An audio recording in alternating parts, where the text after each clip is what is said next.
Welcome to the Beach Travel Wine Podcast. Today we are taking you on a walking tour around one of the most iconic cities in all of Spain, the gorgeous Ronda. Ronda is mostly known for the famous Puente Nuevo, which is called the New Bridge, which spans the 120-metre high gorge and also Spain's oldest bull ring. We will give you the inside info on the best places without crowds to take the most impressive photos and view these two icons of Ronda. We also give you all the info you'll need to explore the rest of the old city of Ronda and how to hike to the bottom of the gorge the easy way or the hard way, plus heaps more. Stay listening to the end to hear about what to avoid if you are visiting Ronda. We learnt the hard way, and a couple of funny stories from our guide who grew up in Ronda through the Franco era. Please enjoy episode 128, and if you'd like to see all the impressive pictures from this episode, then just click on the link in the podcast description on the player you are listening on now. Please enjoy episode 128. Hola, Lyle. As I said in the intro, we're going to Ronda today. We are. And as I said, it is an iconic spot in Andalucia. It's one of those places people instantly recognise by the famous bridge that's there across the gorge, right? Yeah, and obviously also the gorge. Yeah, the gorge It's itself. just so dramatic. Yes, it is so dramatic. So we went there on a day trip from Nerja.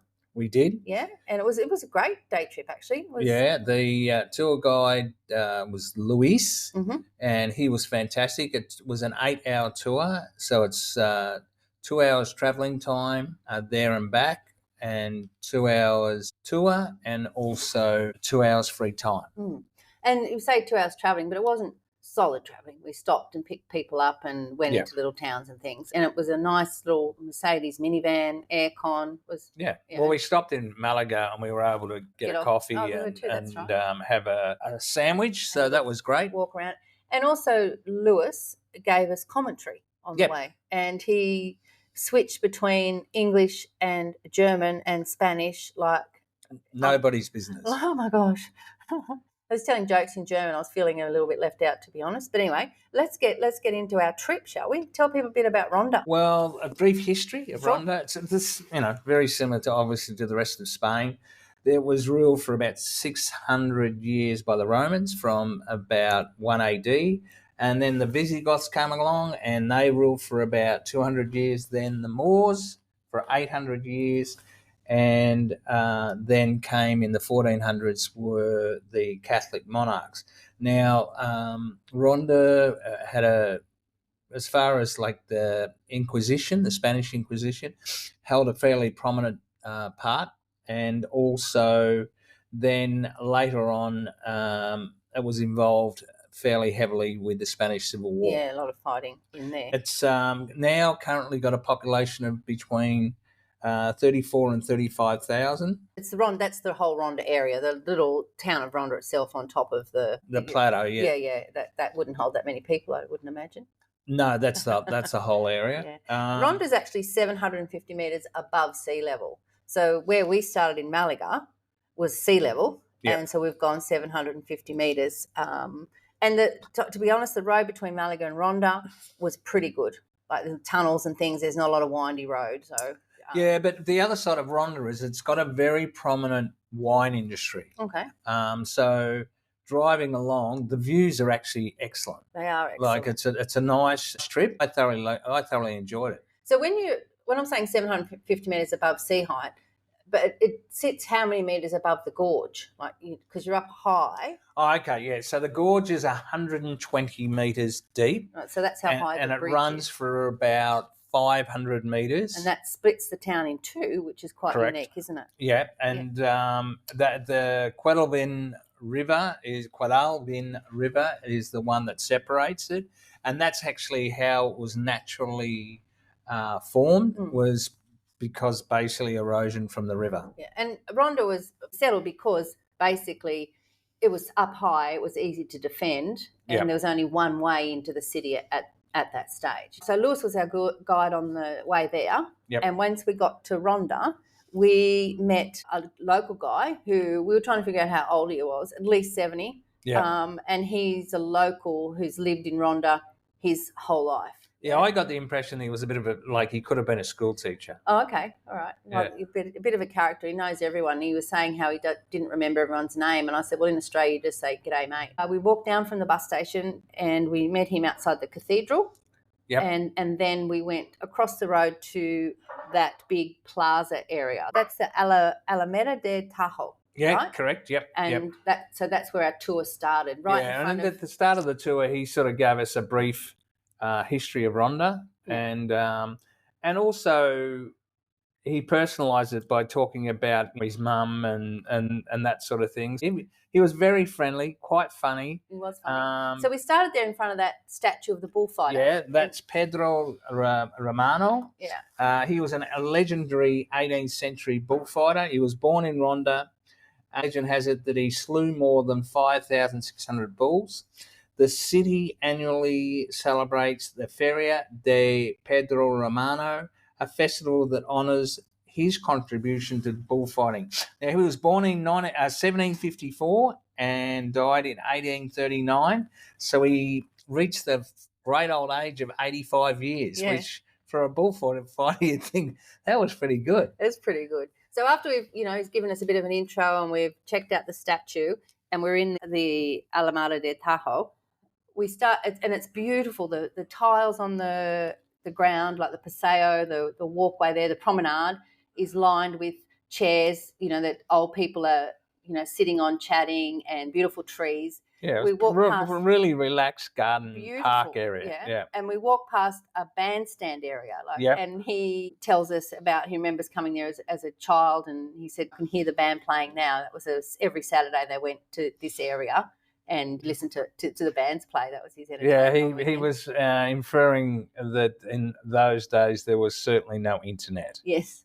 And so you walk on past the bandstand and you come to the edge of this particular plaza area. This is when you get the first sight of the dramatic view, don't you? Yeah, that's the only word I can think of to describe. It is just so dramatic. At this stage, you can't see the old town or the famous bridge or into the gorge. What you're looking at is how high you're up. Like it's just a sudden drop from the escarpment. It's just sheer. Straight down, yeah. And it's... luckily, they've got sort of big wrought iron fences up. Yeah, if you had a little bit of vertigo, it'd certainly not do you any good. But yeah, this is episode 128 of the Beach Travel One podcast. And of course, as always, there will be a blog post to go with this. Travelwine.com, podcast 128. Go there and I've got photos of everything we're talking about today, the views, the buildings, the bull ring, everything. It's just stunning photos, just absolutely gorgeous. So that was our first stop. And everyone, of course, is, taking photos. It was only about a group of 8 of us who were taking photos and our guide saying, no, come on, there's another spot. And we go down a bit further and, once again, you can see right down into the river below. It's amazing. So that's the start of your tour. So you're blown away. And that's a great place to, even if you're not on a tour like us, that's generally where people come into the city. Then we walk down the Paseo de Awesome Wells. Yeah. So why have they got a street in Ronda called Awesome Wells? Well, Manuel explained that it was because Awesome Wells used to visit Ronda most summers, and he loved bullfighting. And actually, his ashes are scattered at his friend Matador Antonio Ordonel. So he was used a big to go fan. And stay with this guy. Yeah. So they named a street after him, and that street basically leads into the Plaza de Torres de Ronda. So you leave the area that we were just talking about. You walk along the Awesome Wells Street, and as you turn the corner, there is a big statue of a bull, which once again iconic picture in Ronda. Yeah. And then directly behind that is the bull ring, which is apparently the birthplace of bullfighting in Spain. Yeah, they say it's the oldest bullfighting ring, and it was completed in 1785. So what's the size of that? Like, it's quite big, isn't it? I thought you were going to ask me that. It has a diameter of 66 metres, surrounded by a passage formed by 2 rings of stone. There are 2 layers of seating, each with 5 raised rows, and 136 pillars that make up 68 arches. It's one of the most beautiful bull rings in Spain. And what is it, €9, I think, if you want to go in and have I think it's €9 for a tour and that sort of thing. But Manuel, that wasn't part of our tour. So Manuel pointed to the hotel, which is just across the way, and that was Hotel Catalonia, and that has a rooftop bar that he suggested if we wanted to look at the bull ring. It basically looks right down into the whole, you can see the whole bull ring. Yeah, it's only probably, 50 metres from the bull ring. I have a really nice photo of that. The bull ring is pretty spectacular. Yeah. It's white and yellow. And of course, Manuel went through all the pros and the cons of the bullfighting, whether it's moral or what, but from his point of view, it's certainly culturally acceptable. Well, it's interesting. We don't get political on the podcast for obvious reasons, but I had a few people I know from other countries putting their strong points of view forward, and I just think we don't know the culture. We're not Spanish, and it's really none of our business. So after that, you then come onto the main street, and that brings you on to the most famous spot in Ronda, which is the Puente Nuevo, which means new bridge, right? It's iconic. I mean, it's been in movies. The latest one, I think it was in the Disney movie Fernando, and it is stunning, and people are jostling to take photos, and you get to walk across the bridge. Also, it's a car bridge, so there's not a lot of stopping across the bridge, but there are ample places to get photos, and we've found some of the best ones where you best views of the bridge anyway. The best views are back a little bit, taking pictures towards the bridge, Yeah, and it's the largest of the three bridges. Yeah. And the three bridges are the new bridge. Yeah, this one. The old bridge. Yes. And the Arab bridge. Okay. And as we said earlier, there's a 120-metre drop to the gorge. And you got the new side of Ronda on one side and the old side of Ronda on the other side, and you got this 128-metre sheer drop down through the gorge, and joining those two is this Puente Nuevo. Yeah, look, and the bridge is actually 98 metres. It sits above the gorge. It's breathtaking. It is breathtaking. It's absolutely breathtaking. Now, the original bridge was built in 1735, but the bridge collapsed several years later and sadly killed 50 people. The Puente Nuevo was started in 1759 and was completed in 1793. Right, so as you walk across the bridge, as soon as you get across the bridge in the old town, you hang a quick left, and there's a really great area there to take photos. You can walk out along the gorge a little bit or go down, and there's another plaza area where you can take a photo down the gorge towards the other bridges. Now I've got photos of both those. We've got a few selfies, and then you turn around and you get a photo back at the new bridge, and so you can get as many gorgeous photos there as you like. You don't have to pay anything for it. And Lewis was really kind. He offered to because he came along with the tour with and he offered to take photos of everybody on the tour, which was great. Now, right as you've come across the bridge, right, you see a pretty impressive building, and that's the Convent de Santo Domingo. Now, this was commissioned by the Catholic monarchs and served as the seat of the Court of Inquisition. So Manuel went into a little bit of detail on what used to happen in the Inquisition, and the Inquisition was basically brought about because they tried to stop the Muslim religion, the Catholics did, and what they tried to convert all the Muslims.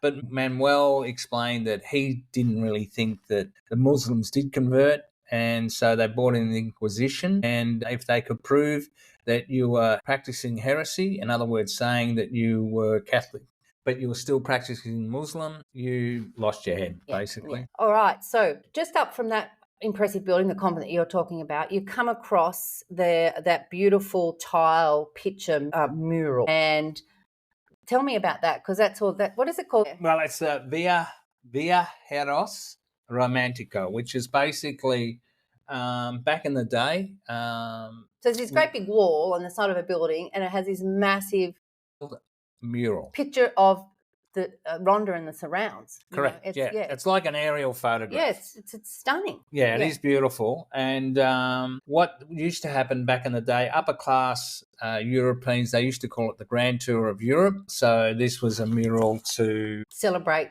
the travellers. The travelling. It shows a view of the dramatic scenery of the city of Ronda. In 2013, it was decided to place phrases and thoughts about Ronda uttered by romantic travellers throughout time. So it's got some pretty famous people and their description on how they felt about Ronda, and that's all beside this beautiful...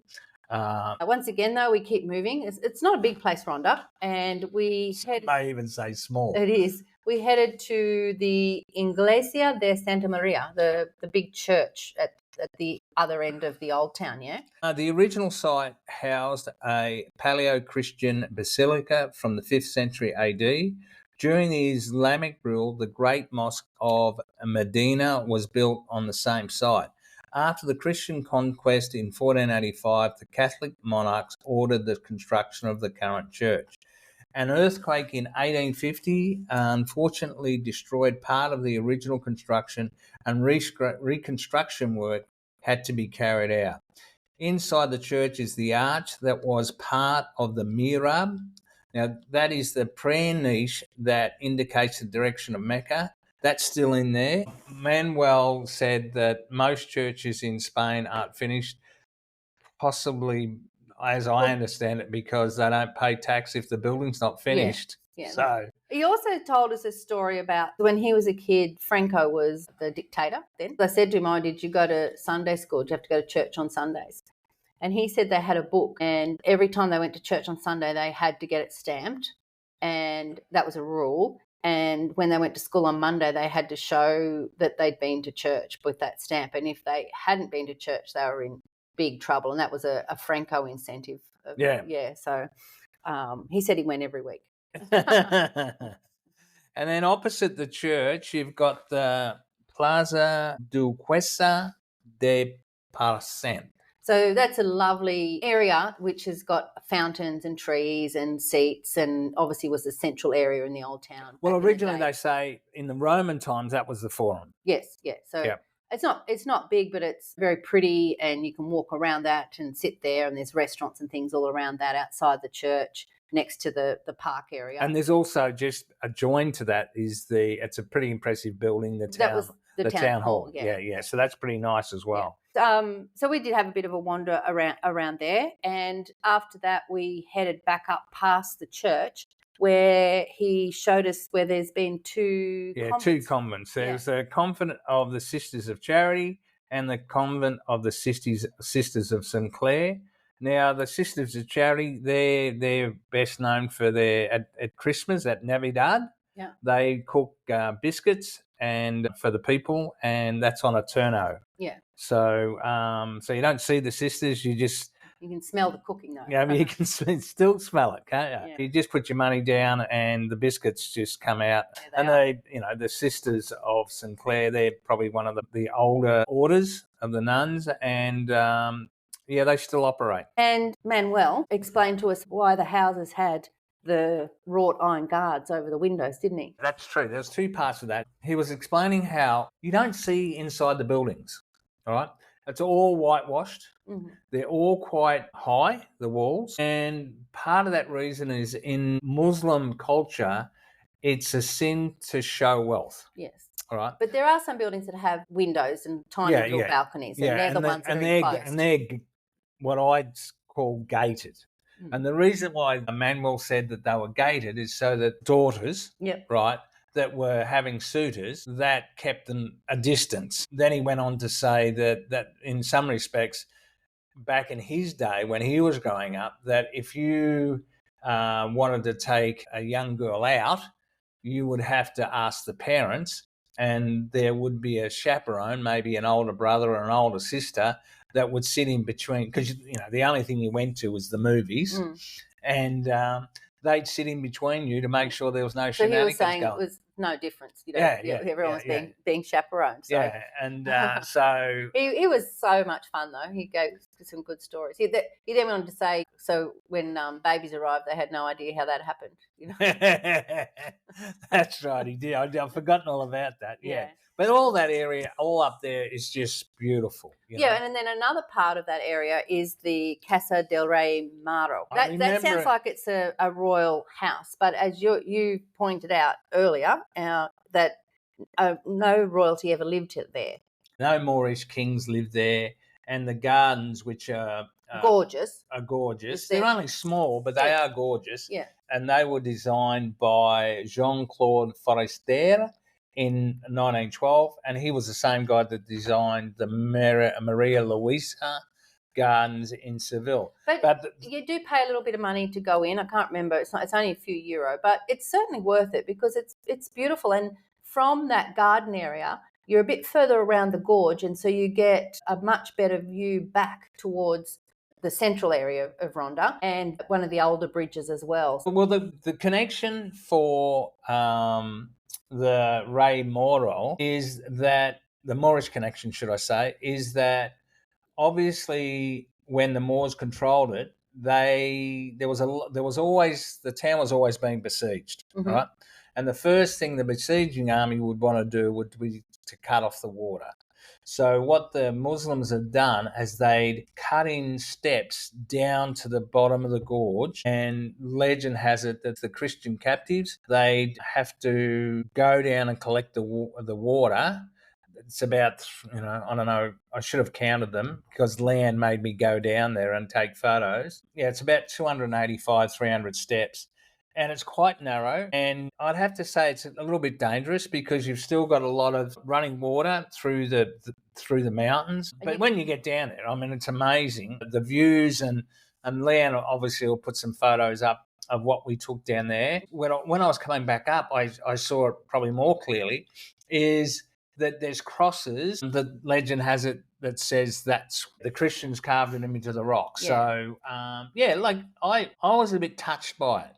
When you, whether it be true or not, I'm not sure. But, if it is true, I thought, you poor bastards. So that's definitely worth a pop, over that side to see that. If even if you don't want to go down to the bottom, as I said, you can access the other bridges from there as well. So it's pretty cool, that area. Yeah, look, if you're fit enough, I highly recommend it. So once again, we pop back over and there's a place called the Palacio del Mondragon. Yep. Yeah. And tell me about that. Okay. Fancy name. Originally a residence for Muslim governors in the 14th century, the palace was later gifted to Captain Melchor de Mondragon in 1569. The palace was significantly altered during the Christian period, especially by the Catholic monarchs who stayed here in the 1490s. Today, the palace houses a museum of Ronda and is known for its blending of Moorish and Renaissance architectural styles. Just after that, there's a little plaza that you come across, and from there you can actually access the bottom of the gorge by a track. You don't have to go down the steps. This takes you about an hour, so about half an hour in and half an hour out, and that's where you can basically come around and take a picture from the bottom of the Puente Nuevo. So it's a very popular track. It's not that difficult. If you want to do that, you can certainly do that. And from the plaza itself, you can take really nice photos for the side view of the bridge. However, we found a really good spot. Once again, our guide showed us this spot, which means you don't have to walk down the bottom if you don't want to get a great photo. And you'll see the photos I took at episode 128. It's at a place called Don Bosco. Yeah, Casa de San Juan Bosco. The stately mansion was built around 1850 and remodeled at the beginning of the 20th century. The house showcases the rich culture and history of the region.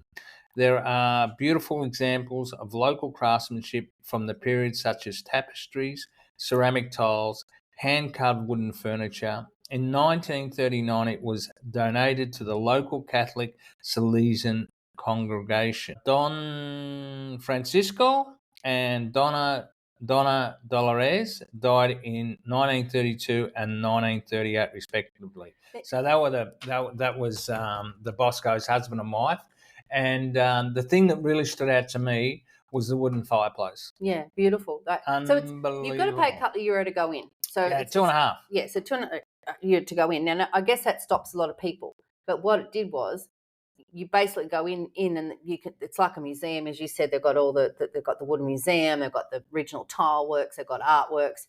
It's a palace. You walk, not a big one, but you walk through that, and then you come out onto a staircase. Yeah, like a terrace. Like a terrace, but a dual staircase that sweeps down onto another terrace area, which is where you get the best views. And because most people don't know about it, or they don't want to pay to go in, you basically have the whole place to yourself. You can have a wine tasting there as well. Yeah, well, we did have the wine tasting, red and white. Yeah, we had that. But just the most divine views of the gorge and the surrounding landscapes, but the bridge as well. And so that's a real hot tip. Go there and get your photos if you don't want to go down the bottom. Well, obviously everybody wants to walk across the Puente. Well, you got to walk across it to get into the old town. And that can be very, very busy. And as Lan pointed out earlier, it's a working bridge, so cars are still going across. And it's very, very busy because, as Manuel said, it's very busy during the day, Ronda, but at night it just quietens down.